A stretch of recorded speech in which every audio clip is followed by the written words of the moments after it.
Thank you so much, Helen and Andrew, for those extremely kind and generous words of introduction. It's a real honour to be introduced by two people who've been such fantastic colleagues and friends. And I'm especially grateful to Andrew because, as he indicated in his remarks there, if it hadn't been for, well, not only the second year module on crusading and the Crusade estates, but also a first year module on medieval history, not to mention all his mentoring and friendship ever since. If it wasn't for that, I'm sure we'd all be doing something a little bit different this Wednesday evening.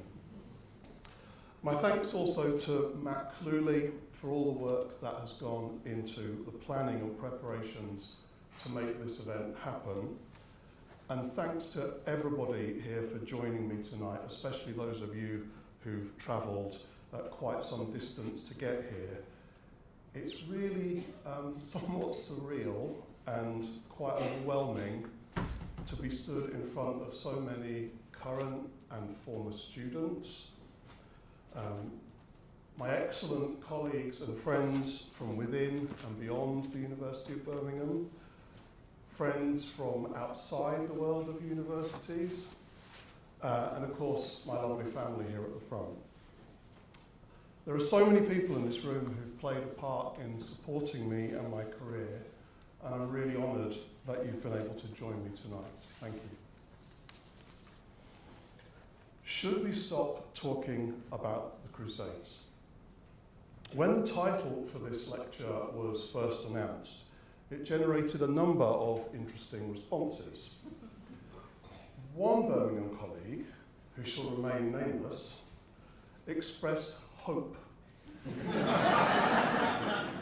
Hope that the answer would simply be yes, that this would be the shortest inaugural lecture in the university's history, and that we might therefore all progress swiftly to the drinks reception that will follow. Elsewhere, I'm looking around the room to see the next person, I can't immediately see them, but concerns were voiced, with another colleague presuming that the answer would be no. Otherwise, as they put it, you're talking yourself out of a job. Now, talking oneself out of a job is probably not the best approach to an inaugural lecture, and that's certainly not my aim this evening. Instead, what I would like to do is first to question whether some of the most familiar paradigms associated with the Crusades are still fit for purpose, and second, to suggest that it might be beneficial to think differently about how histories of crusading are framed and written. So far as I can recall, my earliest encounter with the history of the Crusades, probably around the age of 6 or 7, was through a little book that appeared in the Ladybird History series and entitled Richard the Lionheart. First published in 1965, the blurb that appears in the book's prelims promises that it will recount the adventurous story of King Richard, the Lionhearted, and of the Crusades which he led. In revisiting the pages of this book some 40 or so years later, and wondering whether they might provide me with a useful point of departure for this lecture, I was struck by the fact that Ladybird's Richard the Lionheart actually does quite a lot more than both its title and blurb suggest.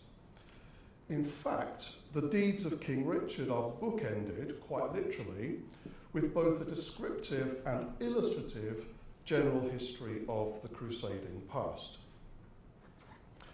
Accompanied by an image of the crusade preaching of Peter the Hermit, for example, the book's opening paragraphs state that the Crusades is the name given to certain expeditions long ago, consisting of soldiers from all the countries of Europe who were fighting to capture Jerusalem from the Turks. These crusades continued at intervals over 200 years from 1096 to 1291. They were called crusades from the Latin word crux, meaning a cross, because all the soldiers of whatever country wore a cross on their surcoats. They did this to show that they were fighting for Christianity. The reason why they wished to capture Jerusalem was because it was in this holy city that the body of Jesus Christ was laid in the tomb.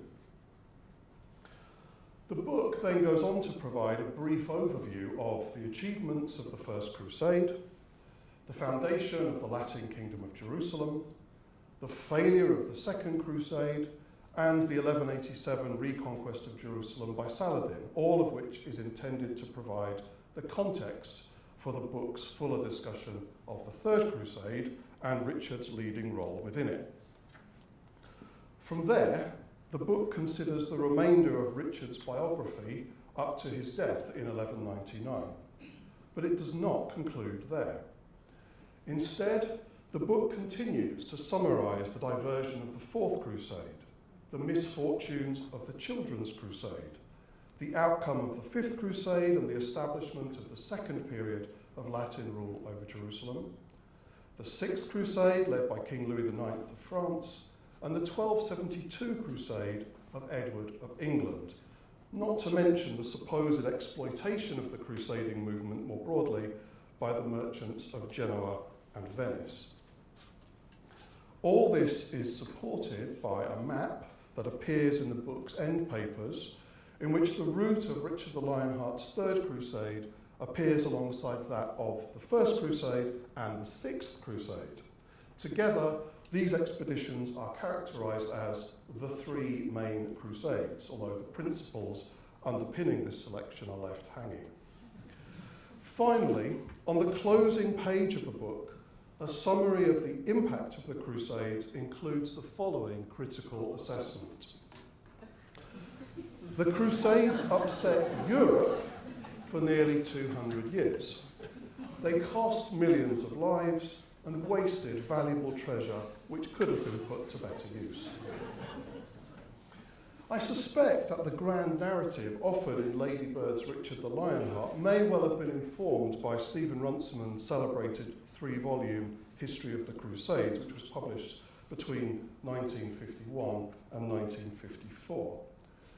But in many respects, the story that is told in the Lady Bird book of my childhood is an entirely conventional, traditionalist vision of the history of the Crusades, the roots of which date back centuries.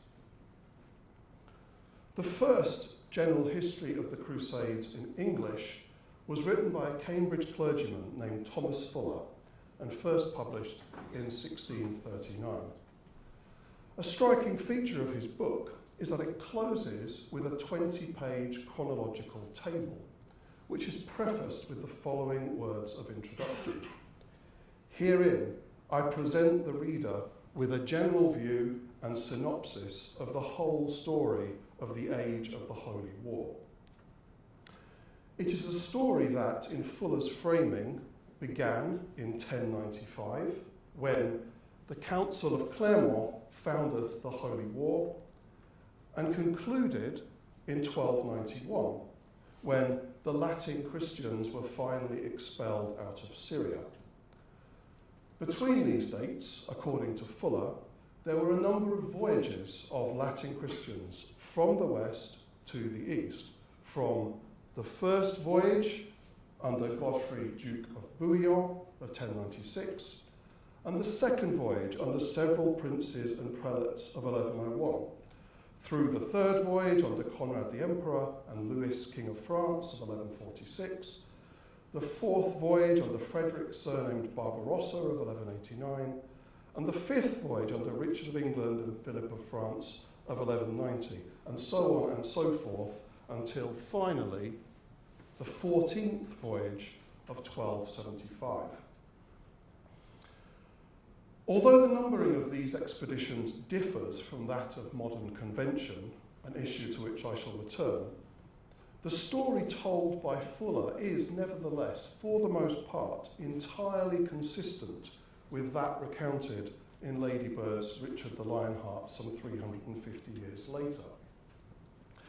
Whether in the 17th century or the 20th, the Crusades is presented here as a narrative of grand expeditions numbered sequentially that punctuate a 200-year history of efforts by Western Christians to conquer and colonise the Holy Land for Latin Christendom.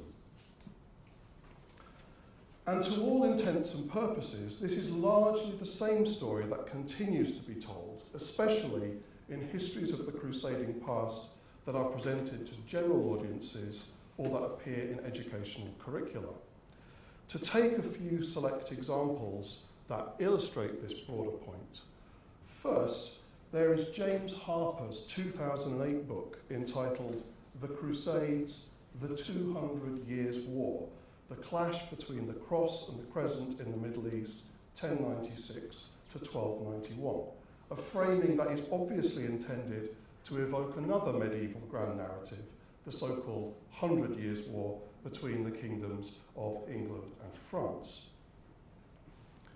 Elsewhere, Christendom, the importance of religion and the Crusades remains a non-statutory focus area for history at Key Stage 3 in England's national curriculum. In support of this topic, BBC Bitesize, the BBC's online study resource for school-age pupils, offers 2 modules on the Crusades. What were the Crusades and what were the consequences of the Crusades? Across these modules, pupils are advised on matters such as the definition of a crusade, the routes taken by the Crusades to the Holy Land, and an overview of the chronology of crusading history, key points in which are that the Crusades lasted for a period of around 200 years in total, and that, for many historians, the end of the Crusades occurred in 1291. On this basis, it is hardly surprising that when I asked ChatGPT what were the Crusades, I received the following response. The Crusades were a series of religious wars initiated by the Latin Church in the medieval period, primarily aimed at reclaiming the Holy Land from Muslim control. They were launched in response to a call for help from the Byzantine Empire, as well as to assert Christian dominance in the region. The Crusades lasted from the late 11th century to the late 13th century and involved military campaigns, political alliances, and cultural exchanges between Europe and the Middle East. The problem with this remarkably consistent grand narrative, however, is that it is almost entirely out of step with modern historiography. Over the past 50 years, scholarly understanding of the Crusades has changed dramatically, especially in terms of where, when, and why medieval Latin Christians took the cross to engage in acts of devotional violence. For one thing, it is now very clear that crusading to the Holy Land was by no means as infrequent or always as large scale as the convention for numbering the major expeditions would seem to suggest. As Nicholas Jaspert has put it, the practice of numbering some of these crusades is not medieval, but rather a modern device. The Second Crusade and the Third, etc., have by now become accepted terms. These numbers, however, are problematic. They were not necessarily applied to the largest or the most successful expeditions, but often to those led by kings or that ended in the creation of new polities. This numbering system has placed a few of the expeditions in the limelight and thus disguised the fact that there were in reality a great many crusades in the High and Late Middle Ages. On this latter point, the recent Independent Crusaders mapping project, led by Jamie Doherty and Nick Paul, has sought to shed light on individuals who assumed the identity of Crusader and travelled to the Latin Kingdom of Jerusalem outside the major canonical Crusades. In going beyond the numbered expeditions, the project's researchers have not only demonstrated the frequency and consistency of crusading to the Holy Land during the 12th century, but also revealed just how distorting it is to focus on what they call the major canonical Crusades. It is now clear that during the 12th century, not a decade went by without one or more members of the arms-bearing aristocracy from the Latin West participating in an expedition to the Holy Land, and some of them went more than once. In 1157, for example, Count Thierry of Flanders set out on what would be the third of his 4 Jerusalem journeys. He had previously travelled to the east in 1138 and 1147, and would do so again in 1165. In doing so, Thierry continued the family tradition of crusading that had been established by his uncle, the first crusader, Count Robert II of Flanders, and anticipated in around 1089 by the Jerusalem pilgrimage of his grandfather, Count Robert I. Like his predecessors, Count Thierry was unquestionably committed to the practice of crusading. But if one were only to concentrate on the numbered expeditions and his participation in 1147 in what is commonly referred to as the Second Crusade, the depth of that commitment would be almost invisible. Although the coverage of the Independent Crusaders Mapping Project does not yet extend beyond 1200, it is clear that when one pursues an Independent Crusaders methodology, 1291 can no longer be regarded as a satisfactory terminal date for the conclusion of crusading history. For when one looks beyond the major canonical crusades, it is evident that enthusiasm for crusading to the east extended well into the 14th and 15th centuries and beyond. In this light, perhaps 1291 should not be regarded so much as marking the end of the Crusades, but the end of the beginning. But it is not just in terms of chronology that historical understanding of the Crusades has changed considerably over recent years. Although the practice of crusading was originally associated with the conquest and colonisation of the Holy Land by Latin Christians in the late 11th and 12th centuries, within a generation of the Crusaders' seizure of Jerusalem in 1099, the practice of crusading was being extended to other parts of the world, and crusaders were being directed to fight against other individuals and communities who were identified as enemies of the cross of Christ. From the 1120s onward, Latin Christians were crusading in the Iberian Peninsula. From the 1140s, in territories on the shores of the Baltic Sea. And by the turn of the 13th century, against political opponents of the papacy in the Latin West, and against those in southern France who were accused of heresy. Much scholarly time and energy has been spent exploring whether or not such activities should really be categorised as crusades. But in some cases, even when these crusaders were engaging in acts of devotional violence thousands of miles away from the sacred sites of Jerusalem, a clear ideological connection with the practice of crusading to the Holy Land remained, a fact that is perhaps illustrated best through consideration of the early history of crusading in Iberia. In the concluding session of a church council held in Santiago de Compostela in January 1124, Archbishop Diego Galmirez delivered a sermon through which he channeled Pope Urban II's preaching for the First Crusade and called upon Iberia's Christian warrior aristocracy to demonstrate the depth of their commitment to the Holy Land. With a loud voice, one observer reported, he proclaimed, praised, and commended an expedition against the Moors for the suppression and undoing of paganism and for the glorification and edification of Christianity.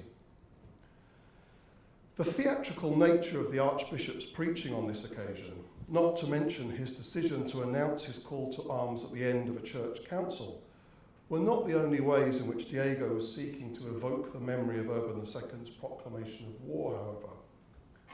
The plan that Diego unveiled in Compostela in 1124 was in fact closely modelled on the utopian vision that Pope Urban had presented to the faithful of Christendom nearly 30 years earlier.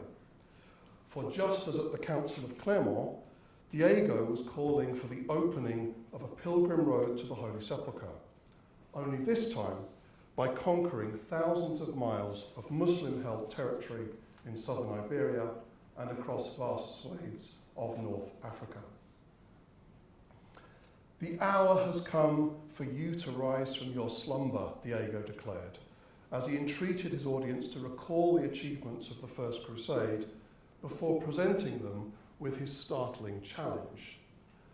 Just as the Knights of Christ, the faithful sons of the Holy Church, by which he meant the First Crusaders, opened the way to Jerusalem with much labour and spilling of blood, so we should become Knights of Christ, and after defeating his wicked enemies, the Saracens, open the way to the same sepulchre of the Lord through Spain, which is shorter and much less laborious.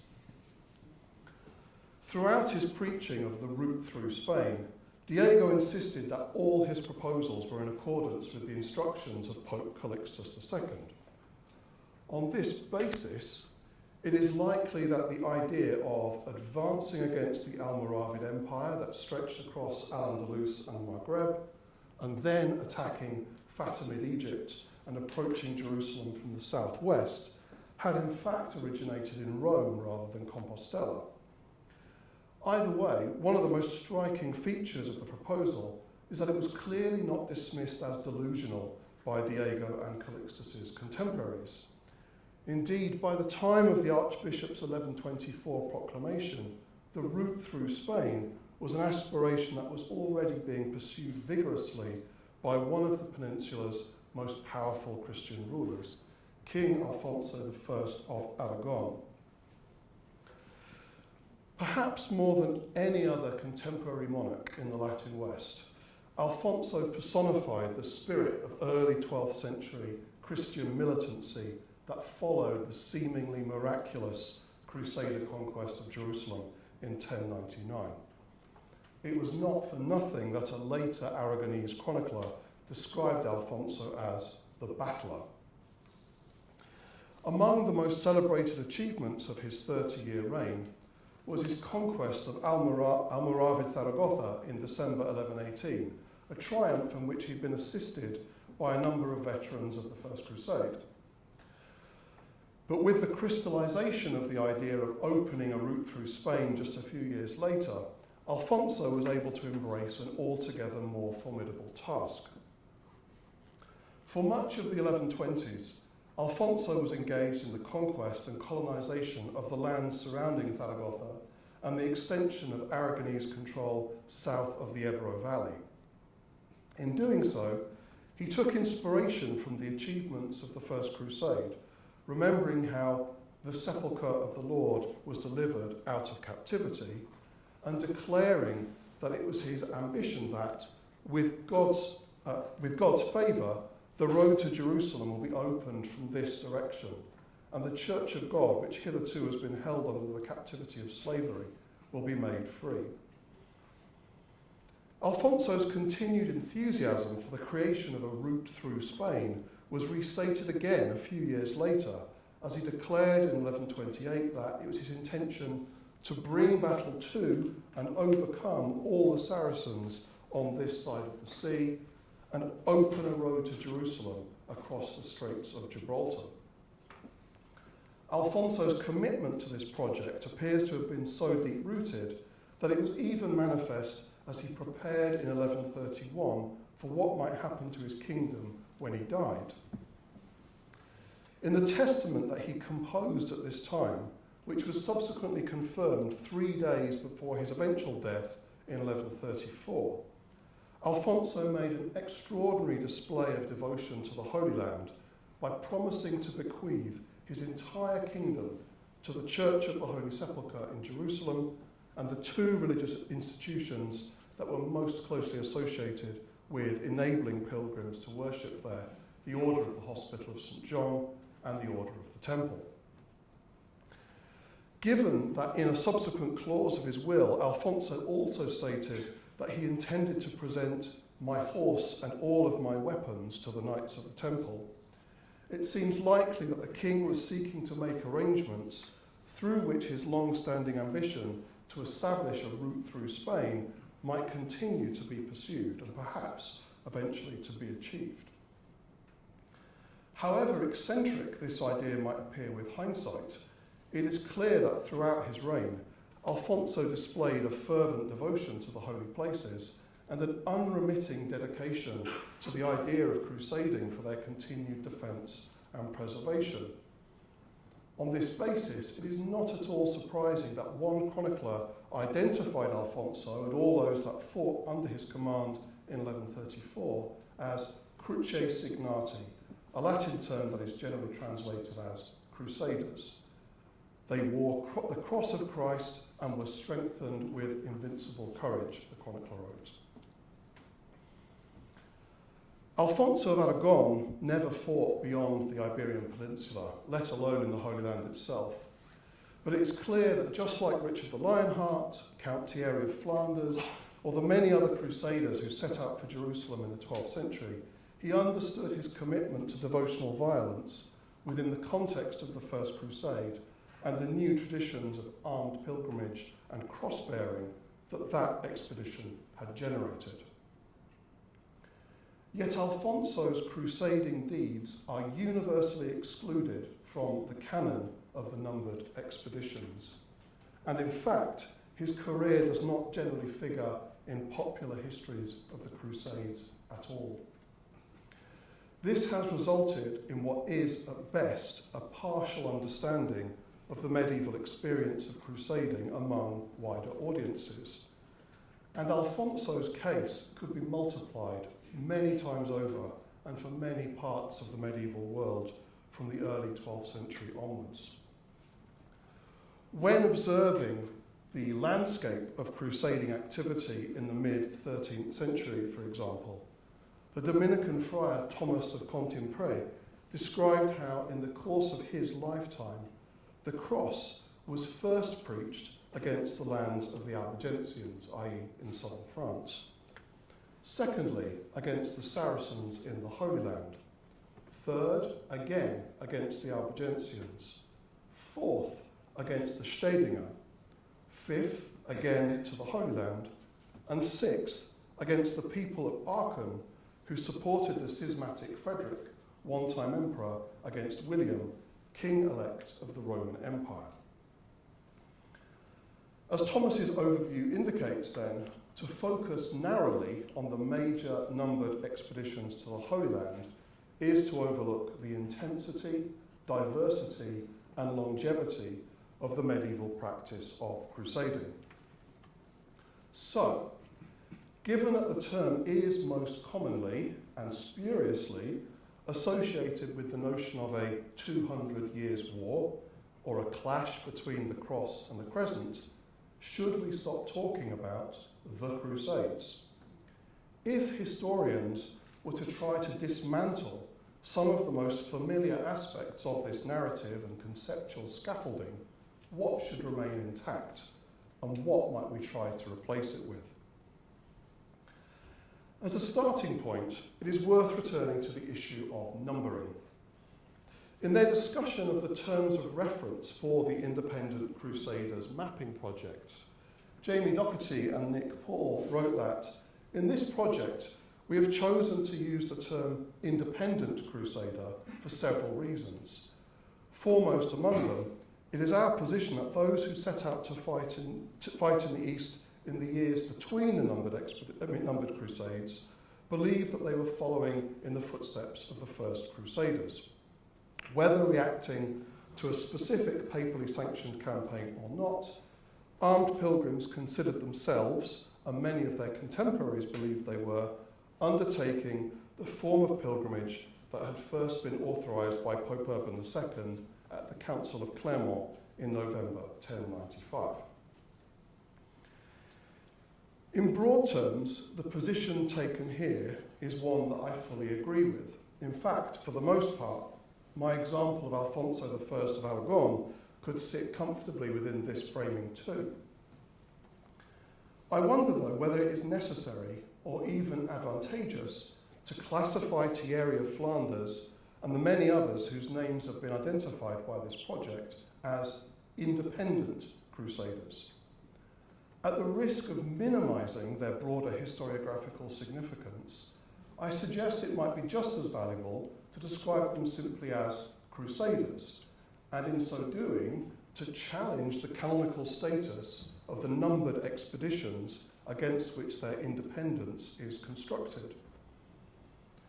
On this point, it is important to stress that even within the most traditional of framings, there is no universal agreement on the nature or extent of the canon of numbered expeditions itself. As I've already described, in 1639, Thomas Fuller identified 14 voyages that set out from Europe for the Holy Land during the period 1096 to 1291. By way of contrast, in most modern chronologies, while there is general agreement on the dates of the First, Second, Third, Fourth and Fifth Crusades, after that, the stability of the system of numbering quickly breaks down. Although there is some evidence that medieval people attached numbers to particular expeditions and, in so doing, laid some of the groundwork for the sequencing that appears in modern histories of the Crusades, there was certainly no consistency or ubiquity to this practice. For the most part, the numbering of the Crusades is a post-medieval phenomenon, as indeed is the creation of the idea of the Crusades itself. Christoph Meyer has recently shown that people in the Middle Ages did not write histories of the Crusades because people did not conceptualize war campaigns in such a way as to single out crusades as distinct types of warfare that merited a special label. While there was a consistency in the use of phrases associated with an individual taking, assuming, accepting, bearing, receiving, or being signed with the cross, and an increasing stability in the use of cruce signatus as a noun, there was no comparable or consistent medieval term for a crusade, either in Latin or in the vernacular. In fact, whether in English or in its French and German equivalents, the use of the word crusade to denote a particular form of Christian violence did not become an established feature of the historiographical landscape until the 18th century. Returning to Thomas Fuller, for example, it is striking that he presented a history of the Holy War in the singular rather than the plural, and that within his history he referred to voyages rather than crusades. In relative terms then, one might say that the conceptualization of the Crusades is a fairly recent development, and as such, it should not be a foregone conclusion that it is a framing we are stuck with. Given that there is no particular medieval warrant for writing the Crusades as an infrequent sequence of large-scale military campaigns, I suggest that we should, at the very least, move away from histories of the Crusades as a series of events and towards examining crusading as a normative form of medieval Latin Christian devotional practice. The distinctiveness and the novelty of the idea of crusading as practice, as first promulgated in 1095, was one that contemporaries were acutely aware of. In writing the history of the Crusader conquest of Jerusalem in the early 12th century, for example, Latin chroniclers defined the undertaking variously as a new penance, a new pilgrimage, and a new way of gaining salvation. What was new about crusading was the act of taking the cross in imitation of Christ. The combining of the bearing of arms with the undertaking of a form of pilgrimage, and the expectation that those who took the cross would receive spiritual rewards for their performance of acts of violence and for their willingness to endure Christ-like suffering. And as the cases of both the independent crusaders and Alfonso I of Aragon demonstrate, as the practice of crusading developed its scope, it was not limited either by the necessity of papal instigation or by an imperative to fight in the Holy Land, or indeed, as Thomas of Cantimpré later made clear, to do battle with Muslims. In this light, the custom of attaching numbers to particular expeditions, and only ones that set out for Jerusalem, is surely long past its use-by date. Like monasticism or penitential pilgrimage, both of which contemporaries look to when seeking analogues or reference points for their understanding of this new penance, once crusading had been established as a new way of gaining salvation, it was practiced more or less continuously rather than episodically, and not always at scale, or in response to, or in strict accordance with, the instructions of the papacy.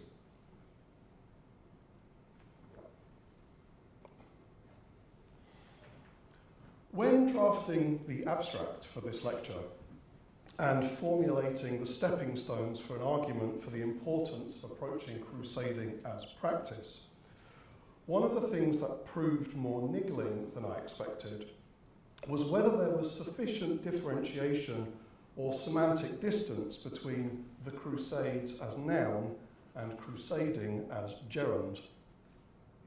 As I shared what I was finding troublesome about this with trusted colleagues and friends, many of whom are in this room this evening, I was encouraged, if not enabled, to wonder whether in fact to go further still and suggest that we should retire all terminology associated with the Crusades and crusading altogether. Given the word magic connecting the Crusades with the clash between the cross and the crescent, or the generalised use and frequent misuse of crusading in modern political and ideological discourses, not to mention the near meaningless ubiquity of crusades and crusading more generally, there is perhaps very good reason for taking a drastic step and redefining how we approach the subject. Remembering that the idea of the Crusades is an entirely post-medieval construction, the benefits of starting again would include reasserting some distance between the medieval experience and its modern misinterpretations and appropriations. It might also force us to question again so much about a subject that has seemingly become over-familiar. And it might also help to close the historiographical gap between Crusade studies and scholarship on the religious cultures and normative practices of Christianity more generally, from which crusading has all too often been set apart. In this regard, it is telling that the Waterstones just around the corner from the Institute of Historical Research in London has separate sections in separate rooms for the Crusades and medieval history, as if one were not an intrinsic part of the other. So, what should we talk about if we were no longer to talk about the Crusades? In the middle of the 13th century, looking back to the 1090s and reflecting on what is now generally referred to as the First Crusade, the Dominican friar Humbert of Romans described this significant moment as the first time people were signed with the cross. As I have already noted, and as this example indicates, phrases like this, which attended to the essential materiality of the experience, were about as stable and consistent as medieval terminology got when it came to describing this innovative form of Latin Christian devotional practice. The importance of the materiality of cross-taking is also attested in numerous manuscript illuminations, sculptures, and other forms of medieval material culture, whether produced in Europe or the Holy Land. the importance of cross-taking is also evident from some of the more extreme responses to Pope Urban II's preaching, especially among those who cut or branded the sign of the cross into their flesh as an indication of their commitment to the undertaking. At the same time, another defining feature of this new penitential practice was the importance of journeying, with all the expense, hardship, and risk that was associated with it.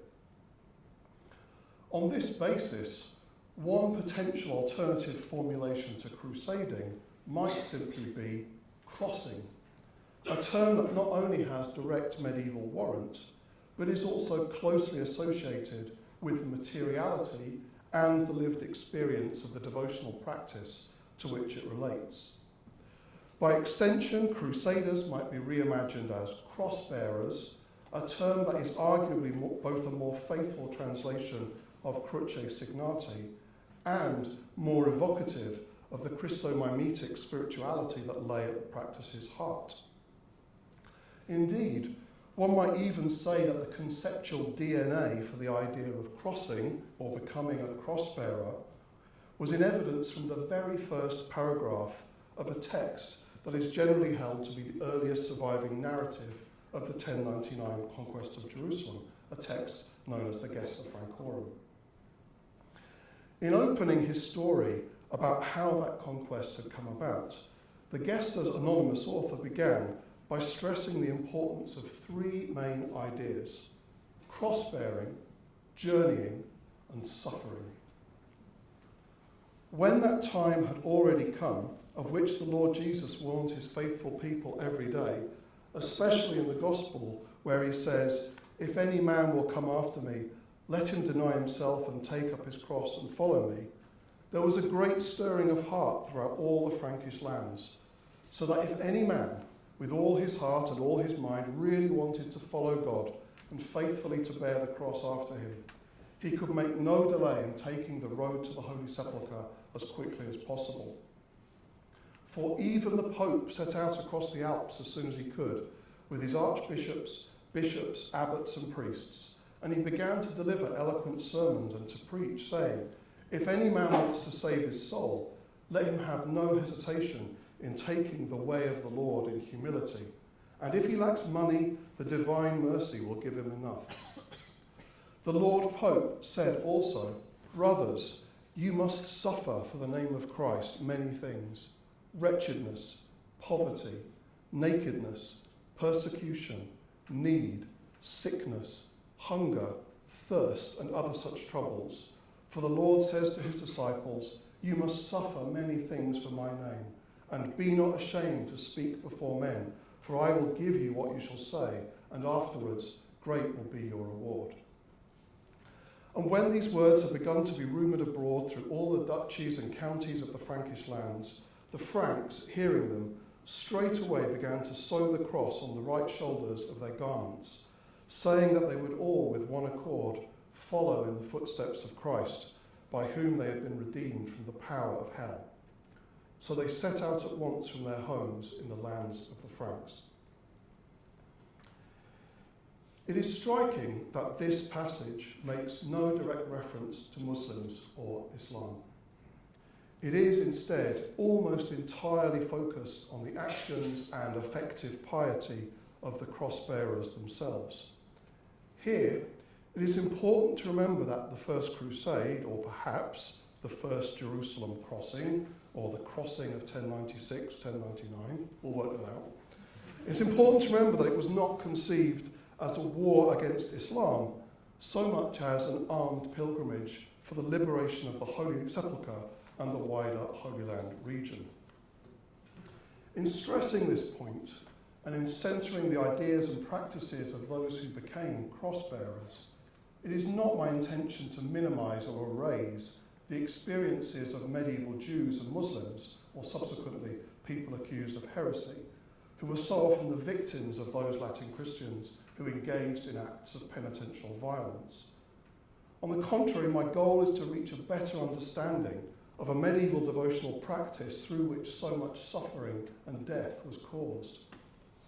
Whatever we call it, crusading or crossing or something else entirely, this was a practice that originated and developed in the heartlands of medieval Christendom, and it therefore needs to be situated firmly within that context. But achieving a fuller and more holistic understanding of what I have suggested we might now call crossing is not just important from a historical or historiographical perspective. I began my doctoral research in September 2001, in the weeks immediately following the terrorist attacks of 9/11. And over the 20 years or so since that I've spent researching and writing the history of medieval devotional violence, distorted understandings of the medieval past have been used time and again by Islamists and Christian supremacists alike to make specious claims about the supposed inevitability of a clash of civilizations between Islam and the West, or about the relative vices and virtues of Christianity and Islam. I would therefore like to conclude by showing what is potentially at stake when considering the issues that I've been discussing this evening. One of the most popular YouTube videos about the Crusades, which has been viewed nearly 2.5 million times, is entitled Jihad versus Crusades. In just over 5 minutes, and on the basis of a historical mapping exercise that is deeply flawed, the video invites viewers to consider which was worse. Watch the data and you decide. The presenter explains that he has constructed a database of some 548 battles that Islam fought from the early 7th to the early 20th centuries. He goes on to tell us that in a bid to make this evidence more comprehensible, I created something which I call a dynamic battle map, in which you have a display of the Mediterranean and a white dot means that in this 20-year period, that's a new battle. Viewers are then taken on a whistle-stop tour through a millennium and a half of history, through which a narrative of Islamic expansionism is visualized, the highlights of which include the observation that there are over 200 battles fought in Spain alone. Following the conclusion that that's what the jihad looked like over that time period, 548 battles, the presenter then turns to offer a comparison with the history of Christian expansionism by creating a dynamic battle map of all the offensive raids of the Crusaders. And so it begins, he declares. The Crusades enter into Turkey and the Middle East. Battles go on. But aren't there far fewer than you thought there might be? And here we go. The last battles are fought, and that is the end of the Crusades. On the basis of this analysis, the video concludes, when it comes to acts of religious violence, there is, quote, no moral comparison, unquote, between Christianity and Islam. The interpretation presented in this video, which has been viewed millions of times, is therefore reliant on an outmoded approach to and a deeply flawed understanding of the medieval Christian devotional practice that has come to be known as crusading. In my lecture this evening, I hope I have shown at the very least why this version of the medieval past is bad history. But when thinking about the dangerous ends to which such bad history is so often deployed, I hope I have also demonstrated that medieval history and medieval historians still have a valuable role to play in helping us both to understand the past and to navigate the deeply complicated intercultural landscape of the world that we live in today. Thank you very much.